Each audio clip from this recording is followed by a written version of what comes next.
بسم الله الرحمن الرحيم. سعيد بلقائكم أعزائي التلاميذ من جديد في هذه الحصة الجديدة من مادة علوم الطبيعة والحياة لدروس الدعم التي يبثها الديوان الوطني للتعليم عن بعد. في الحصة الماضية أعزائي التلاميذ تطرقنا إلى هدم الجلوكوز على مستوى الخلية بوجود الأكسجين. المرحلة الأولى قلنا أنها هي مرحلة تحلل السكري، ثم تطرقنا إلى مصير حمض البيروفيك وأظهرنا في وجود الأكسجين دخول حمض البيروفيك إلى الميتوكوندري، تحوله إلى أسيتيل مرافق الإنزيم ألي في المرحلة التحضيرية، ثم الأسيتيل مرافق الإنزيم يتعرض إلى سلسلة من التفاعلات في حلقة كريبس. وأظهرنا بعد ذلك أن مرافقات الإنزيم المرجعة الناتجة عن التحلل السكري والمرحلة التحضيرية وحلقة كريبس NAD2 وFAD2 تتعرض إلى فسفرات تأكسدية على مستوى الغشاء الداخلي للميتوكوندري. أظهرنا أن الفسفرة التأكسدية يتم فيها استعمال الأكسجين اللي هو المستقبل النهائي للإلكترونات والبروتونات لتشكيل الماء، يتم فيها إنتاج الATP، يتم فيها أكسدة مرافقة الإنزيم المرجعة NADH+ وFAD2، وبذلك تجديد مرافقات الإنزيم NAD+ وFAD التي بصورة مؤكسدة التي تسمح لنا باستمرار عملية التحلل السكري وتفاعلات حلقة كريبس. نكمل في هذه الحصة ونلخص مع بعض ما هي مراحل هدم الجلوكوز على مستوى الخلية في وجود الأكسجين. إذن عزيزي التلميذ، لدينا الخلية الهيولة الميتوكوندري. على مستوى الخلية ما هي مراحل هدم الجلوكوز؟ المرحلة الأولى إذن ما هي عزيزي التلميذ؟ بطبيعة الحال سوف تصل إلى الجواب، هي مرحلة التحلل السكري. هذه المرحلة تتم على مستوى الهيولة وهي مرحلة التحلل السكري. ما هي المرحلة الثانية؟ ما هي المرحلة التي تلي التحلل السكري؟ إذن مقرها تتم في المادة الأساسية للميتوكوندري، تتم على مستوى المادة الأساسية للميتوكوندري، هي المرحلة التحضيرية وحلقة كريبس. هي تفاعلات المرحلة التحضيرية وحلقة كريبس. المرحلة الثالثة عزيزي التلميذ مقرها الغشاء الداخلي للميتوكوندري، وهي بطبيعة الحال الفسفرة التأكسدية. هذه هي إذن مراحل هدم الجلوكوز على مستوى الخلية. المرحلة الأولى التحلل السكري، الثانية المرحلة التحضيرية وحلقة كريبس، المرحلة الثالثة الفسفرة التأكسدية.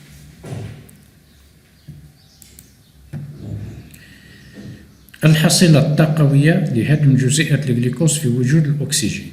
الحصيلة الطاقوية لهدم جزيئات الجلوكوز في وجود الأكسجين أي ظاهرة التنفس. في المرحلة الأولى التحلل السكري، في المرحلة الأولى اللي هي التحلل السكري، إذن الطاقة التي تنتج تتمثل لدينا في جزيئتان من الATP. المرحلة الثانية هدم حمض البيروفيك، يعني المرحلة التحضيرية زائد حلقة كريبس. ماذا ينتج لدينا؟ كم ATP ينتج لدينا؟ ينتج لدينا 2 ATP. ينتج لدينا 2 ATP بالنسبة لجزيئتان من حمض البيروفيك، لأننا نتكلم عن هدم الجلوكوز. كل جزيئة حمض البيروفيك تنتج جزيئة من ATP على مستوى حلقة كريبس. إذن مادام بالنسبة للجلوكوز لدينا جزيئتان من حمض البيروفيك، إذن لدينا 2 ATP.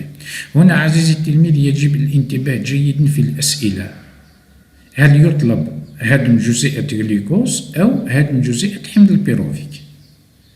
المرحلة الثالثة في الفسفرة التأكسدية ينتج لدينا 34 ATP. كيف تحصلنا على 34 ATP؟ لدينا 10 ناد HH+. كل جزيئة ناد HH+ عندما تتأكسد تعطينا 3 ATP. دونك بالنسبة من أكسدة ناد HH+ نتحصل على 30 ATP. من أكسدة جزيئتان من فض H2 تحصل على 4 ATP. هذا ما يعطينا 34 ATP.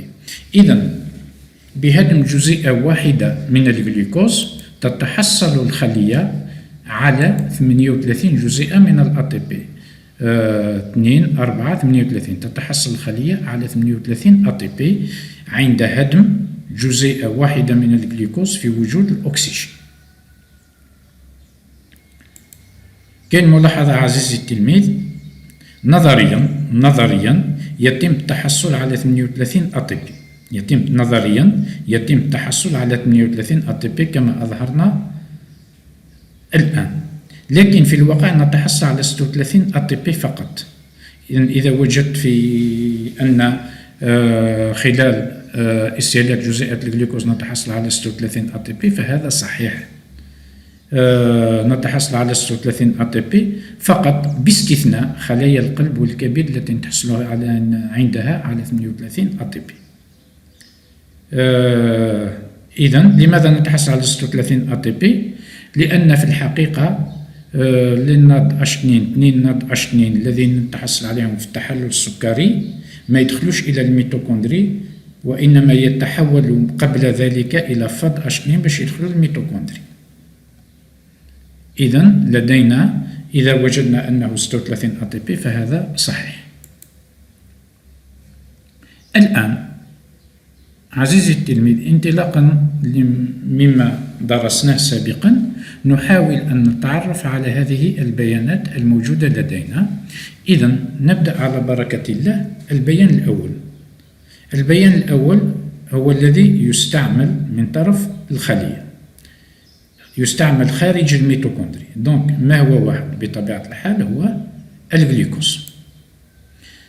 الآن الجلوكوز على مستوى الهيولة. لماذا على مستوى الهيولة؟ قبل أن ندخل إلى الميتوكوندري يتحول إلى المركب 2، ثم المركب 2 يدخل إلى الميتوكوندري ويتعرض إلى سلسلة من التفاعلات. إذا المركب 2 عزيزي التلميذ هو طبيعة الحال حمض البيروفيك. عندما يتحول الجلوكوز إلى حمض البيروفيك ينتج لدينا المركب 3. المركب 3 لاحظ عزيزي التلميذ، المركب 3 يستعمل على مستوى الغشاء الداخلي للميتوكوندري. فهذا المركب 3 أيضا إذا انتبهت ينتج خلال هذه المرحلة وينتج خلال الحلقة. بطبيعة الحال المركب 3 إذن هو ناد HH+. الآن ينتج أيضا لدينا المركب 4. بالنسبة إلى المركب 4 أيضا عزيزي التلميذ ينتج في التحلل السكري ينتج المركب 4. إذا لاحظت أن المركب 4 ينتج خلال هذه الحلقة هي بطبيعة الحال حلقة كريبس، وينتج أيضا على مستوى الغشاء الداخلي للميتوكوندري. دونك لدينا المركب 4 ينتج في التحلل السكري، ينتج في حلقة كريبس، ينتج على مستوى الغشاء الداخلي للميتوكوندري. دونك المركب 4 هو بطبيعة الحال ATP. الآن دخل حمض البيروفيك إلى داخل الميتوكوندري، يتعرض قبل أن يدخل في حلقة كريبس اللي هي باء. دونك هنا المرحلة التحضيرية ينتج لدينا المركب 3 اللي هو الناد HH+، وينتج المركب 5. المركب 5 كذلك ينتج في حلقة كريبس. دونك ينتج في المرحلة التحضيرية وينتج في حلقة كريبس. دونك المركب 5 هو بطبيعة الحال CO2. 6 المركب 6 ينتج على مستوى حلقة كريبس ويتعرض إلى الأكسدة على مستوى الغشاء الداخلي للميتوكوندري كما يتعرض لذلك ناد HH+. دونك المركب 6 هو بطبيعة الحال فض H2. الآن المركب 7 يأتي من الوسط الخارجي ويستعمل على مستوى الغشاء الداخلي للميتوكوندري لينتج المركب 8. دونك كما تناولنا بالدراسة الأكسجين الذي نتنفسه يستعمل على مستوى الغشاء الداخلي لكي ينتج الماء. دونك المركب 7 هو الأكسجين، المركب 8 هو H2O الماء. الآن بالنسبة ألف استبقنا الجواب. ألف هو التحلل السكري، باء قلنا حلقة كريبس، جيم على مستوى الغشاء الداخلي باستهلاك الأكسجين هي بطبيعة الحال الفسفرة التأكسدية. إذا أرجو عزيزي التلميذ أنك توصلت إلى التعرف على هذه البيانات. الآن نتطرق إلى هدم الجلوكوز في غياب الأكسجين. إذا سبق أن تطرقنا مع بعض إلى آلية هدم الجلوكوز في وجود الأكسجين في ظاهرة التنفس. الآن نتطرق إلى هدم الجلوكوز في غياب الأكسجين أي ظاهرة التخمر. ما هي آلية تحويل الطاقة الكيميائية الكامنة في جزيئة الجلوكوز إلى ATP في غياب الأكسجين؟ في غياب الأكسجين.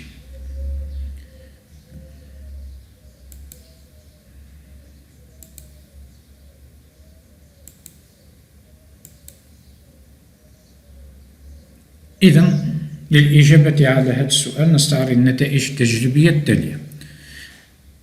زرع الخميرة في وسط يحتوي على جلوكوز مشع وخالي من الأكسجين. زرع خميرة في وسط لا هوائي خالي من الأكسجين به جلوكوز مشع. إذا في البداية التجربة الجلوكوز موجود في الوسط الخارجي عند الزين 0. عند الزين 1 يلاحظ الجلوكوز على مستوى الهيولة، أي نفاذية الجلوكوز من الوسط الخارجي إلى الهيولة. على مستوى الهيولة نلاحظ ظهور حمض البيروفيك عند الزمن زين 1، ظهور حمض البيروفيك. عند الزمن زين 2 دائما حمض البيروفيك متواجد على مستوى الهيولة، لم يدخل إلى الميتوكوندري. لاحظ معي حمض البيروفيك لم يدخل إلى الميتوكوندري. نلاحظ أن حمض البيروفيك على مستوى الهيولة تحول إلى إيثانول مع انطلاق CO2 إلى الوسط الخارجي، ولكن هذا التحول حدث على مستوى الهيولة. إذن تشكل الإيثانول. إذن ما هي النتيجة التي نصل إليها مع بعض عزيزي التلميذ؟ بطبيعة الحال بدون شك أن في غياب الأكسجين يهدم حمض البيروفيك أو يستمر هدم حمض البيروفيك على مستوى الهيولة، يشكل لدينا الإيثانول والسيود. في غياب الأكسجين يتم هدم حمض البيروفيك على مستوى الهيولة لينتج الإيثانول وطرح السيود، وتسمى الظاهرة بالتخمر الكحولي. تخمر كحولي لأن الإيثانول بطبيعة الحال هو كحول.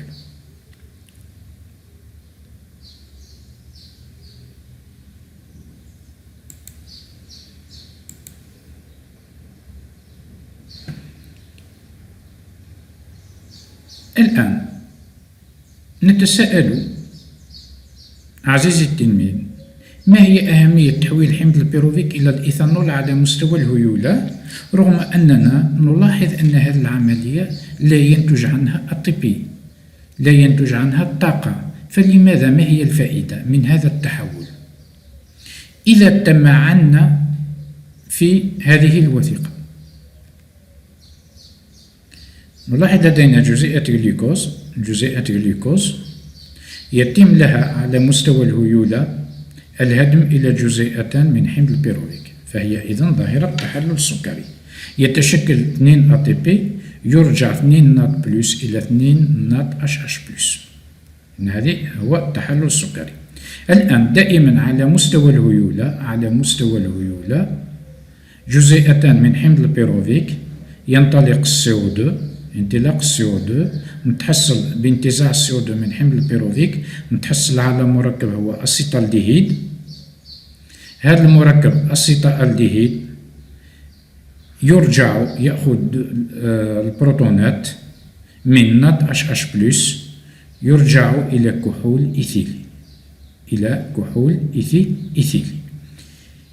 الفائدة كما يتضح لنا هنا هو أن هذا التفاعل أي من حمض البيروفيك إلى كحول إيثيلي يسمح بأكسدة ناد HH+ والتحصل على الناد بلس اللي هو مرافق إنزيم في حالة مؤكسدة. هذا الناد بلس سوف يسمح أو يستعمل من جديد في التحلل السكري. تجديد إذن أهمية تحويل حمض البيروفيك إلى كحول إيثيلي هي تجديد مرافقة الإنزيم ناد بلس في حالة مؤكسدة. تجديدها وتوفرها في حالة مؤكسدة يسمح بطبيعة الحال باستمرار التحلل السكري للجلوكوز وإنتاج جزيئة من الأطيبي، لأنه إذا لم يتم تحول حمض البيروفيك إلى الإيثانول على مستوى الهيولة بعد مدة ماذا يحدث؟ سوف ينتهي الناد بلس، يتم إرجاعه كله إلى الناد HH+ ويتوقف أيضا التحلل السكري. إذن لعدم توقف التحلل السكري يجب توفير ناد بلس في حالته المؤكسدة، وهذا ما يؤمنه تحول حمض البيروفيك إلى كحول إيثيلي.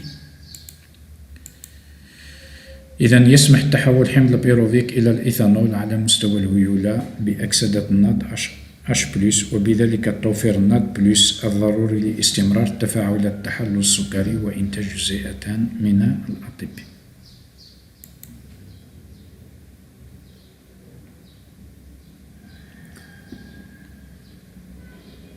الآن عزيزي التلميذ، إذا أردنا أن نقارن بين الحصيلة الطاقوية للتنفس والتخمر يتبين لنا أنه في التنفس يتم هدم كلي للجلوكوز. نواتج التنفس لا تحتوي على طاقة كيميائية كامنة، لذلك نقول أن التنفس هو هدم كلي للجلوكوز، ونتحصل على 38 جزيئة من الأطيبي. إذا التنفس هدم كلي للجلوكوز بوجود الأكسجين ينتج عنه طاقة كبيرة 38 أطيبي. بطبيعة الحال 38 أطيبي هي الطاقة القابلة للاستعمال من طرف الخلية، وهناك طاقة أخرى تنتشر بشكل حرارة. بالنسبة إلى عملية التخمر نلاحظ أن نواتج التخمر تحتوي على طاقة كيميائية كامنة تبقى في جزيئات الإيثانول، أي لم تستخرج كل الطاقة، لذلك نقول عن التخمر أنه هدم جزئي للجلوكوز في غياب الأكسجين ينتج عنه طاقة قليلة تتمثل في 2 أطيبي. أيضا هنا 2 أطيبي هي الطاقة القابلة للاستعمال من طرف الخلية، هناك أيضا طاقة قليلة تنتشر بشكل حرارة. الآن عزيزي التلميذ نحاول أن نختبر معلوماتنا مع بعض. إذن أيضا نقترح عليك كتابة البيانات. إذن واحد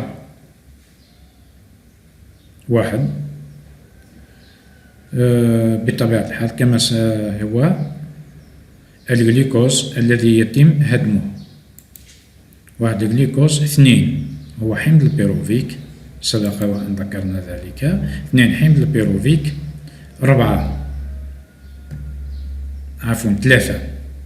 3 إذن ينتج في التحلل السكري يستعمل للتحول حمض البيروفيك إلى مركب آخر على مستوى الهيولة. إذن 3 هو ناد HH+. بالنسبة إلى 4 ينتج في التحلل السكري هو أطيبي. الآن بالنسبة إلى المركب 5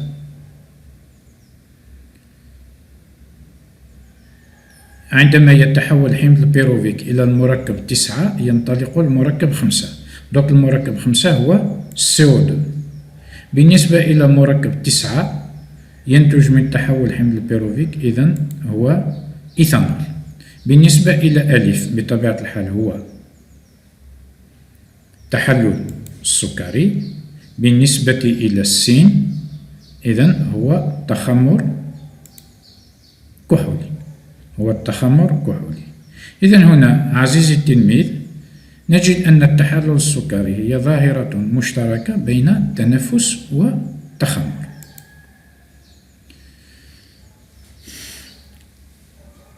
الآن المطلوب منا هي التحولات أو حوصلة للتحولات الطاقوية على مستوى الخلوي. إذن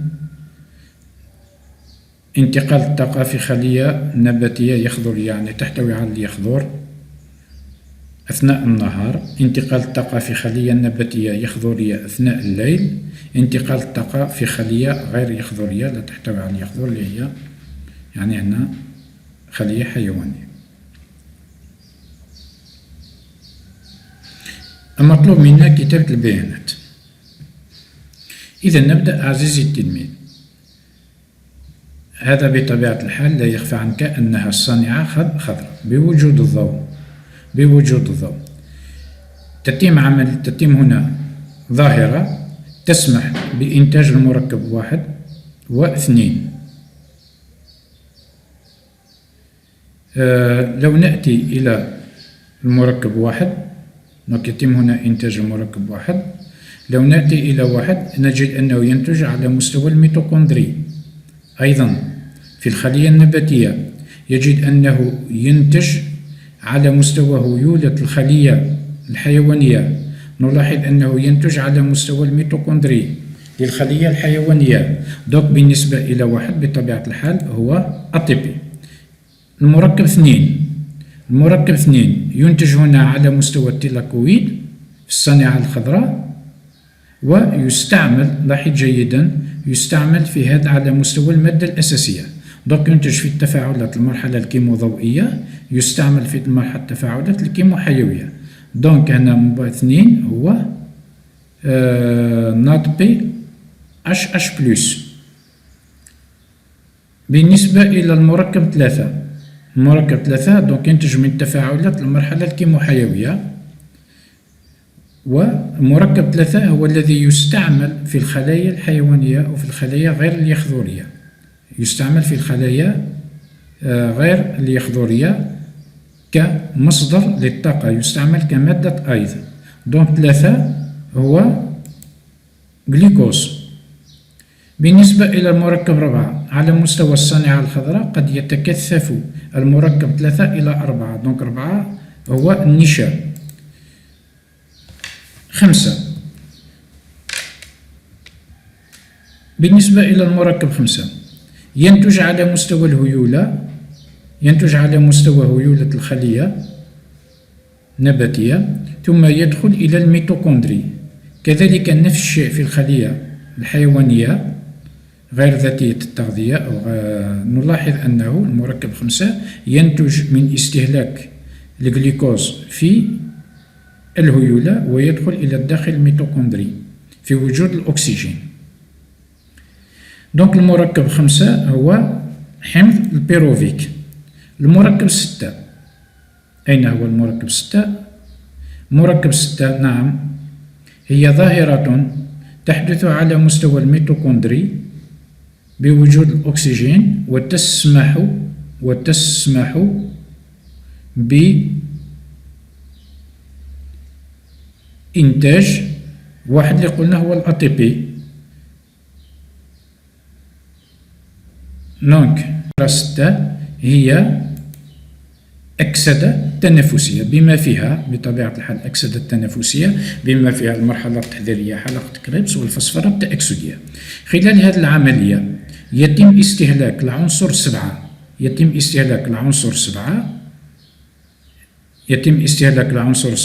وانطلاق العنصر 8. دونك 7 هو أكسجين، 8 بطبيعة الحال هو الماء. 9 أين هو المركب 9 بالنسبة إلى الجلوكوز على مستوى الهيولة. دونك ينتج لدينا المركب 5 اللي هو حمض بيروفيك. دونك في التحلل السكري ينتج الATP. بقي لدينا المركب 9 في التحلل السكري ينتج الATP، ينتج الناد HH+.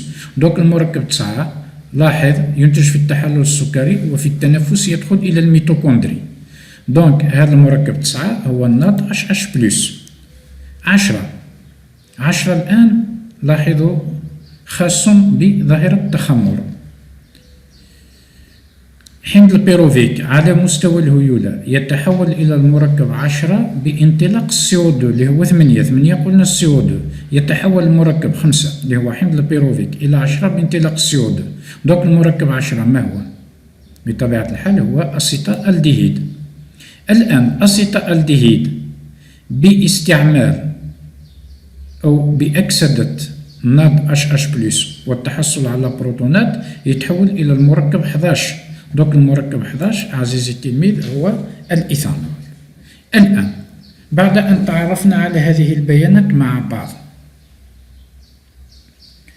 ما هي التحولات الطاقوية التي تحدث في الخلية اليخذورية أثناء النهار، أو الخلية اليخذورية اللي هي بطبيعة الحال خلية ذاتية التغذية، والخلايا غير ذاتية التغذية. تحدث داخل الخلية حقيقية النواة المجزأة إلى حجيرات الهيولة الصانعة الخضراء الميتوكوندري، لأن هذه هي ميزة الخلايا حقيقية النواة، تفاعلات أيضية تحفزها إنزيمات نوعية. ترافق هذه التفاعلات تحولات طاقوية على مستوى الخلية ذاتية التغذية، تقوم بالتركيب الضوئي، تنتج لدينا مادة عضوية تحتوي على طاقة كيميائية كامنة. جزء من هذه الطاقة الكيميائية الكامنة تحولها الميتوكوندري إلى طاقة قابلة للاستعمال ATP بطبيعة الحال لضمان حيوية هذه الخلية لتستعمل ATP. المادة العضوية المتبقية بطبيعة الحال سوف تخزن، والتي في الثمار، والتي تعتبر مصدر غذاء للخلايا الأخرى غير ذاتية التغذية. على مستوى الخلايا غير ذاتية التغذية يتم تحويل الطاقة الكيميائية الكامنة في الجزيئات العضوية إلى طاقة قابلة للاستعمال وهي الATP فقط.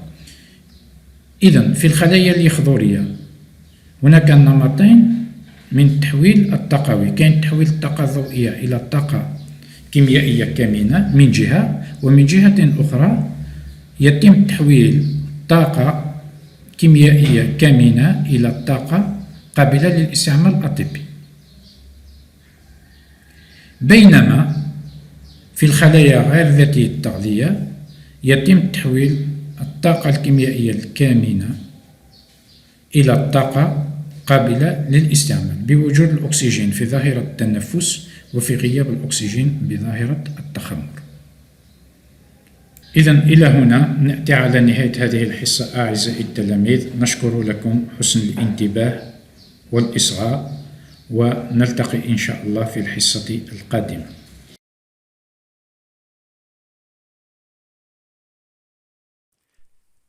شكرا على المشاهدة. لا تنسوا الاشتراك في القناة، الضغط على الجرس، الإعجاب بالفيديو.